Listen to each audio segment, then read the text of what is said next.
Nakaka-amaze ang lugar, di ba? Nakaka-relax. Maa-amaze ka sa mga taong na makikita mo at mamimet mo every nagta-travel ka, every makapunta ka sa mga lugar na akala mo hindi mo mapupuntahan. Actually, ang lugar na to, nakikita ko lang ito sa libro. Yung elementary ako, naaalala ko din, drawing ko lang itong Rice Terraces, Banawe. Alam mo yon? So ngayon napadpad na tayo dito dahil sa pagnenegosyo, dahil sa business pleasure natin. So mga ka-Unified, akala mo kasi magbubuk pa lang ng ticket. Akala mo kasi magre-remittance ka lang. Akala lang natin, di ba? Mag-i-insurance, maglo-loading lang tayo.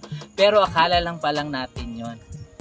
Grabe pala na pag sineryoso natin ang business, dami-daming opportunity pala ang mag-o-open. Mag-o-open yung door sa atin pag ginawa natin ng seryoso ang business. Imagine mo to.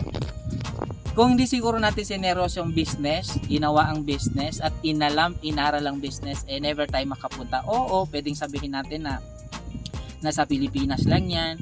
Pero even kasi sa Pilipinas na nga lang tayo, hindi pa tayo nakapunta sa mga wonder spot or sa mga tourist spot dito sa Pilipinas. Sino mag-aakalang mapupunta tayo dito ng libre lang? Libreng travel, alam mo yon. So dahil sa nagagawa ng mga pagnenegosyo natin. So hindi ko naman sinasabi na hindi tayo makakapunta pag hindi tayo magkakanegosyo. Pero iba kasi pag libre, no?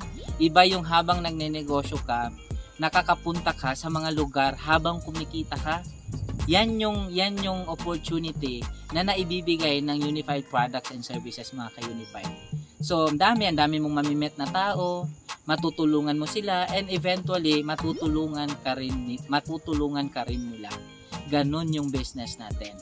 Kaya I'm very thankful, I'm very grateful sa business natin with the help of the team, of our mentors, with the business partners natin, na hindi kasi natin ito magagawa mag-isa.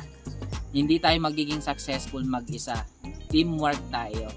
Kaya grabe, ang all we have to do is mag-go tayo sa proseso. We just enjoy our proseso, di ba? Our process. And then syempre, sundin lang natin yung mga itinuturo.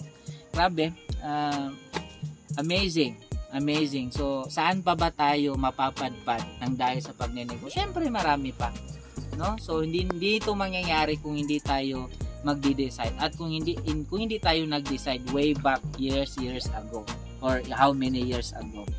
Kaya ikaw na nanonood sa aking mga business partners, aralin lang natin, mahalin lang natin ang prosesong negosyo natin kasi hindi natin alam anong mga kapalit ang makukuha natin at mararating natin. Beyond money yung pwede nating isipin kasi beyond money din magiging results. So with that, i-enjoy din natin more travels to come, mga ka-Unified.